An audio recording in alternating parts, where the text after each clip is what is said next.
Hi, I'm calling this video the coming collapse. I think people have been familiar with the notion of a collapse of a society. It used to be the exhaustion of the natural resources. When the natural resources around a city or a civilization is exhausted, typically due to overuse, then the society will collapse. This has been documented in many books and documentary. What I'm talking here about is the coming collapse of the current international political order. Let me explain. Um, the strength of a United States, I think, comes from four different interrelated factors. Number one is a media, the soft power. People, for example, you are watching on YouTube. YouTube is owned by Google, and you are also watching a lot of other media, typically owned by the Murdoch families or the CNN, etc. So the amount of information that is provided to the general public has been controlled through a very uh, handful of powerful interests. Therefore, the message which is appropriate for this media um, to be sent out will be sent out very strong and loud. But for any other messages, that will be suppressed. I hope my video, this one in particular, will not be suppressed because I'm not a well-known commentator, and therefore they might not notice what I'm telling everybody. But I will ensure that this is really important to understand that media is controlled by a small handful of special interests. With that in mind, then we can look at the other major strength of United States. The second one is military. We know that the U.S. military spend the most in the world. Typically, the next 8 to 10 military powers combined will be still smaller than the expense by U.S. alone. That shows the strength of the United States, and it has military bases all around the world. It operates about 11 aircraft carrier battle groups. That is a lot of military strength.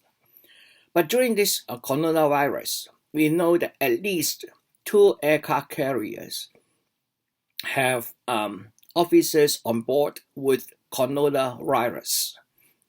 That means at least 2 battle groups had to be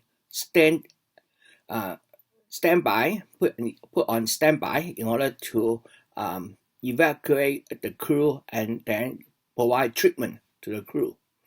Actually, the whole 3 branches of the military, the Army, the Air Force, and the Marines or the Navies, all have cases of coronavirus.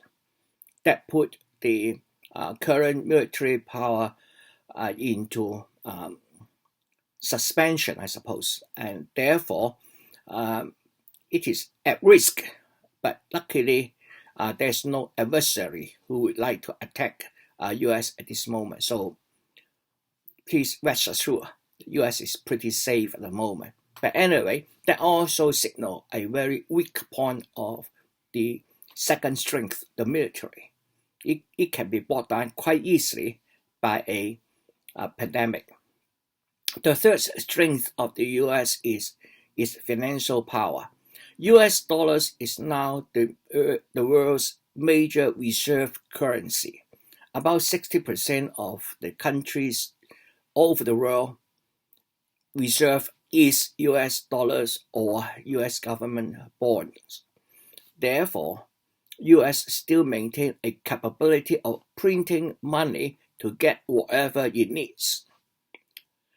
Money the current money is a fiat currency, meaning that behind the currency, there's nothing of values which support it. The only support the US dollars have is the people's trust that the US government will be able to repay its debts. But looking at what we are seeing today, I don't think the US government or the people in US is ready to pay off any of these debts. Therefore, we shouldn't have any illusion that someday the U.S. government is going to pay off its debts. With that in mind, what is still the force supporting the U.S. dollars is trade as a trading currency. All major commodities are traded in U.S. dollars, and anybody wanting to trade have to resort to have some US dollars in order to trade, because the international trade are all carried out using US dollars. But that is now changing. At the moment, about 50% of all international trades are carried using US dollars. That means there's another 50% not doing it with US dollars. And I would suspect that ratio will continue to change, and more countries will try to get away with using US dollars as a trading currency. The main reason is the US diplomatic policies, the foreign policies of the United States. They always want to ban other governments' views by, for example, trade sanctions. One of the strongest economic sanctions without going to war is economic sanctions through the use of the US dollars as their trading currency. For example, Iran. Iran is blocked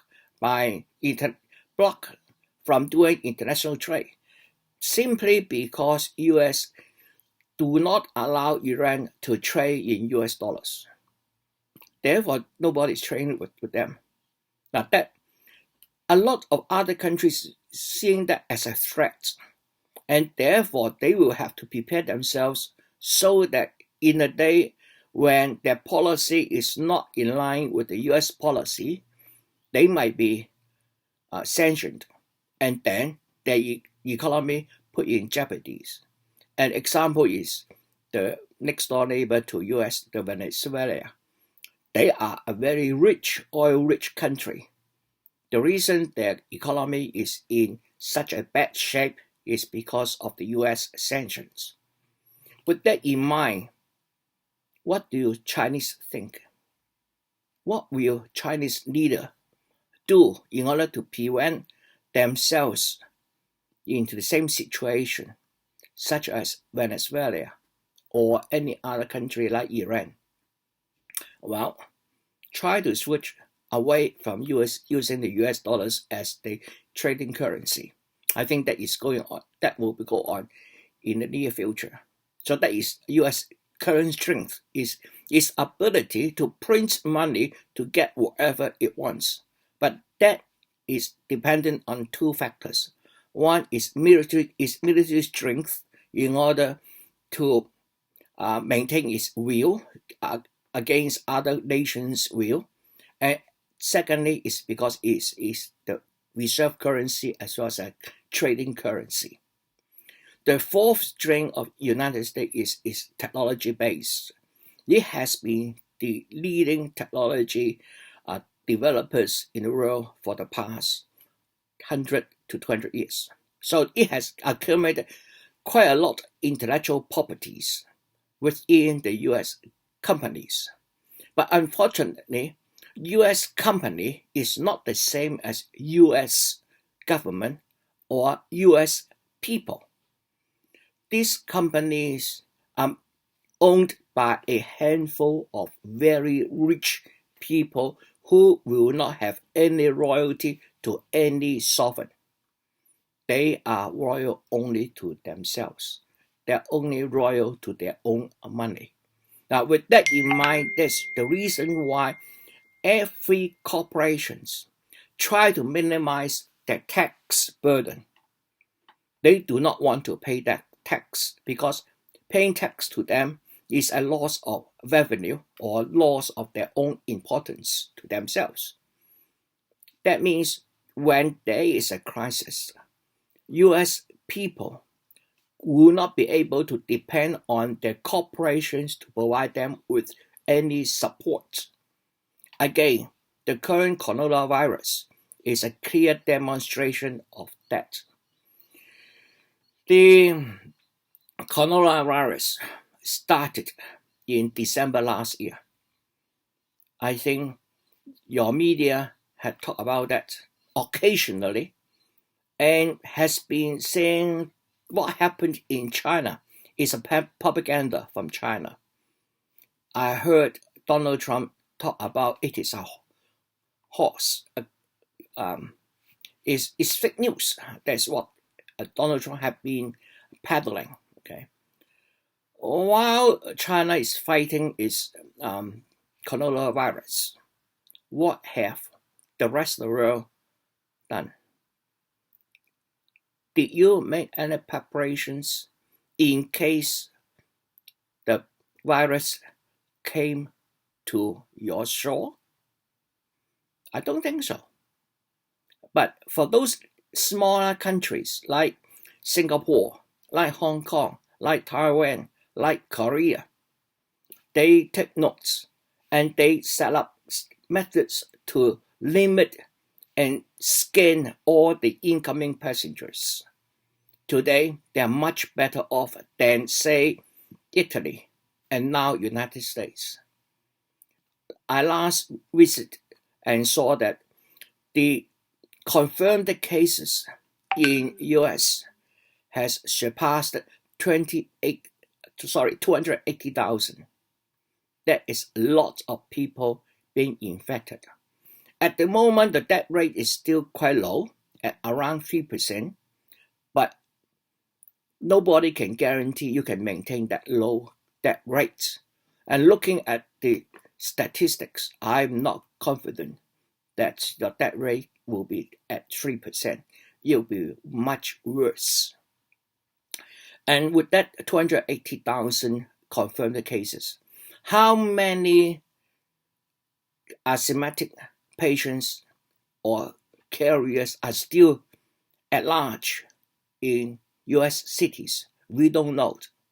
Your testing regime is not broad enough to catch all those virus carrier, and therefore the virus is still spreading without notice by CDC.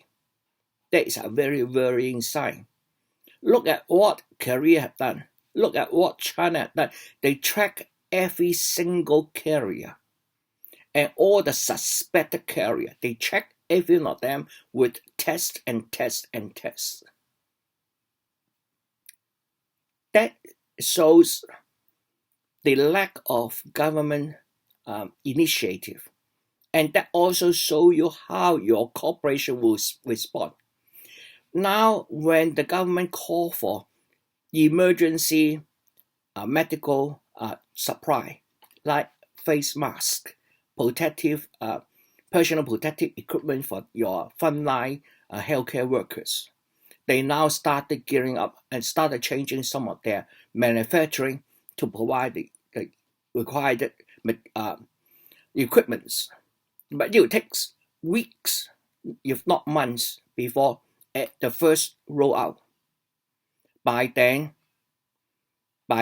how many people would have died? So here is a big challenge for you. First of all, your political system do not allow the wealthy people actually to look after the poor. The so-called trickle-down economy is a hoax. No, it doesn't work. Never work. There's no evidence whatsoever that trickle-down economy work. You can listen to your own Nobel Prize economists. I'm not going to quote who, but you should be able to find them, and then you notice how trickle-down economy doesn't work. What about the technology that you have at hand? These technologies that you have is only serve the purpose of making more money for the corporation. This technology doesn't help any single one of you unless you pay for it. That is quite a distinct difference from China. But that's another issue here. So let's summarize.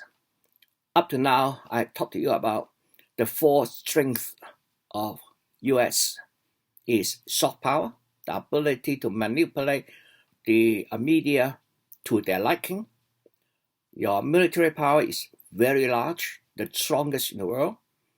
Your financial system is also the strongest in the world. You control the reserve currency as well as the trading currency. Fourthly, you have a large technical base, but unfortunately, this technical base only serves the interests of a small handful of people. Now, let's look at the impact of this coronavirus on the future of the United States. The coronavirus started in Wuhan, and frankly, the Chinese people provided the world with about 2 months of lag time. When the virus is basically under control in China, then the world started exploding with this virus. So in between that time, there's about 2 months here. Many governments in the world didn't prepare themselves, including my government here in Australia. They are not preparing themselves, and therefore, when the virus eventually reaches our shore, we are almost caught empty-handed. We have no preparation, and every government is struggling to cope with this suddenly rising number of patients. We don't have enough face masks.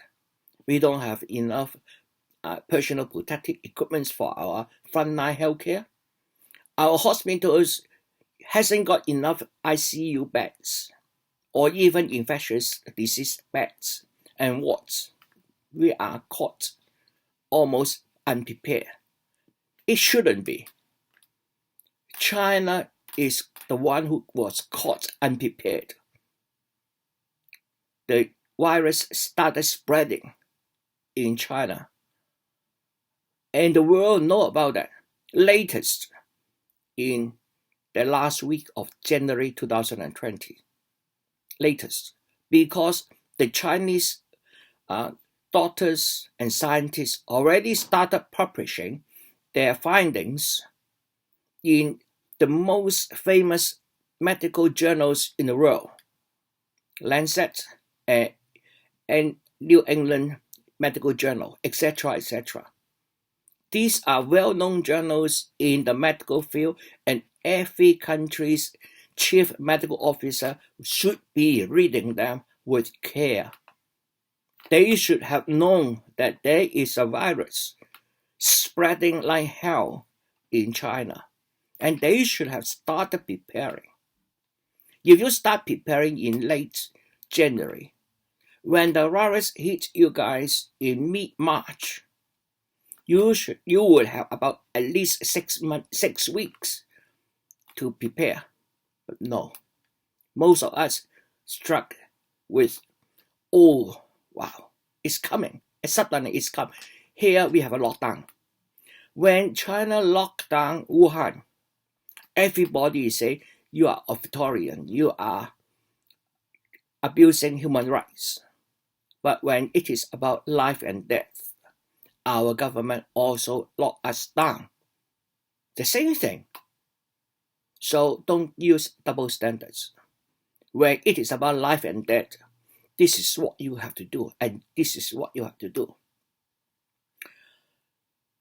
That is not the most important story I'm going to tell you. The most important story I'm going to tell you is that for a country as large as China, about 4 times larger than the United States. It now has about 80,000 cases, whereas a country about a quarter the size of China has about 3 times of the number of cases at the moment, and your cases is still exploding. I'm looking forward to seeing over 1 million cases in the United States. Of course, I don't want to see that, but in realistic terms, it is what will happen. And Donald Trump has said, if everybody in the United States follow his instructions to the word, the best estimate is about 100 to 200,000 deaths. That would be a good result. For China, the current death rate is about 3,500. That is a very large difference. This is a very large difference. China is still a developing country, and United States is a developed country. So, a developed country with all the advanced medical technology and everything else, we would have to expect a much lower death rate per capita in the United States than China. But I don't think so. It will turn out to be much, much higher than China. Why? You may argue because the Chinese people is under an authoritarian government, and Chinese people are just sheep. They listen to the government, and therefore they are able to control the virus. Now the question is, what should a government do? What is the major task of a government? Among everything else, I think protecting your citizens should be a priority of any government. Don't you think so? When the government is unable to protect you from anything, from disasters like epidemic or human-caused sufferings like mass murdering, mass shooting, your government is not doing a job. Your government is failing you in a very key aspect of being the government, protecting the citizen of the country. Don't you think so? I think you should expect you will be able to live safely, healthily, happily in your country. That is human rights.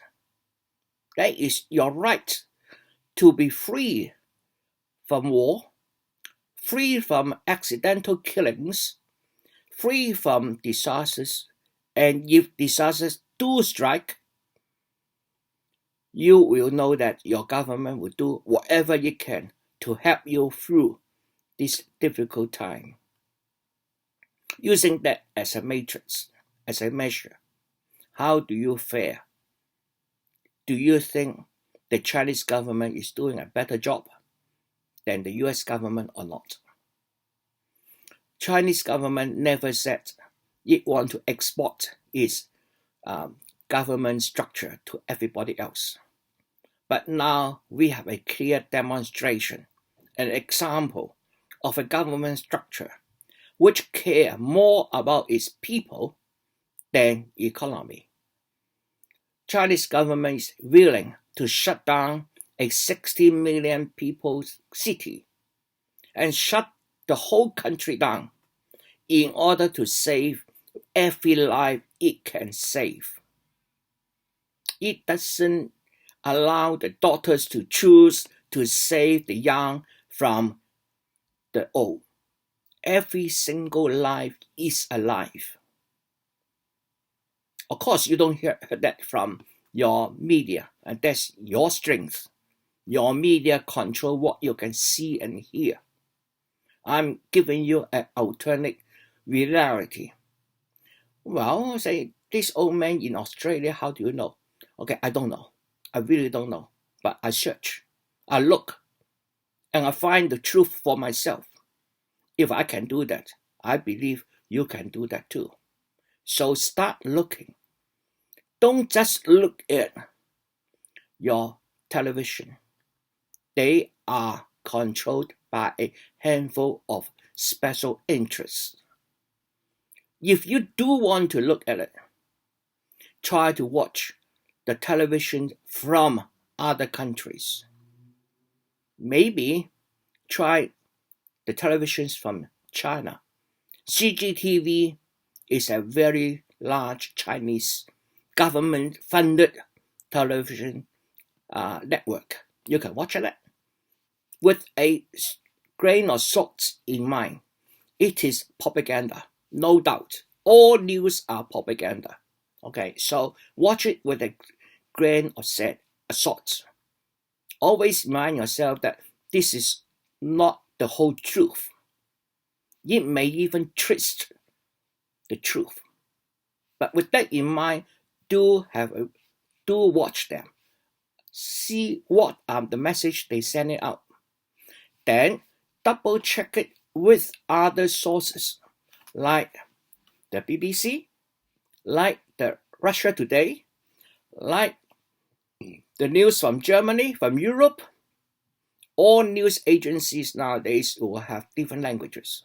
So there shouldn't be any language barrier. Watch a diverse range of media and then draw your own conclusion.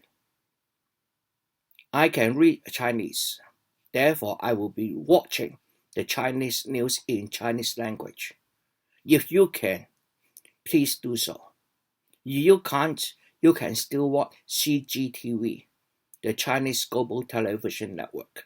Yes, it is a Chinese government-funded television network.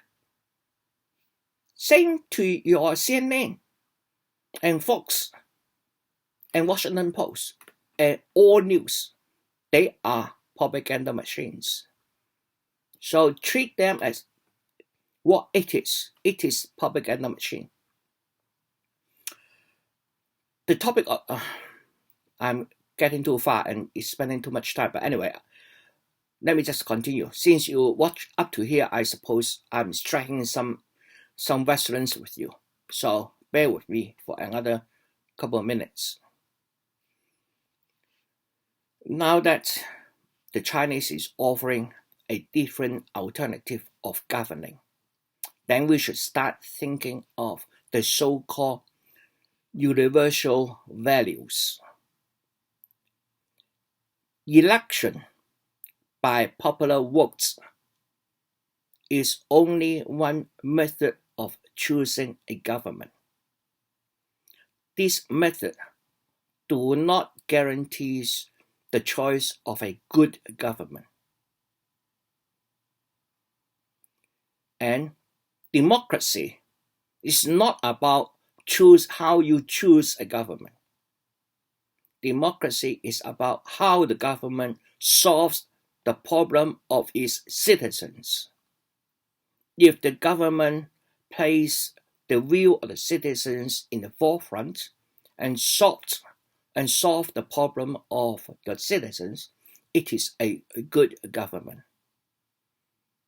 The choosing or the formation of the government is not a guarantee of a good government.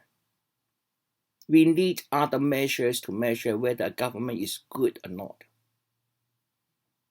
This is the most important message I want to give you. Establish your own criteria to measure the performance of a government, and then put your government to that test and make sure that you look at the performance rather than the promises. Promises waste no money. Promises are easy, but real deed is hard work. It's very, very hard work. Will your government do what it says it will do? That is the measure. And with your force strength being challenged at the moment, your soft power, your military power, your financial power, as well as your technology base, you are going to face a major challenge in the near future. Don't get caught like this pandemic. Get prepared. Get prepared for the worst to come and hope that it won't come. That is my message to you today. Thank you for listening.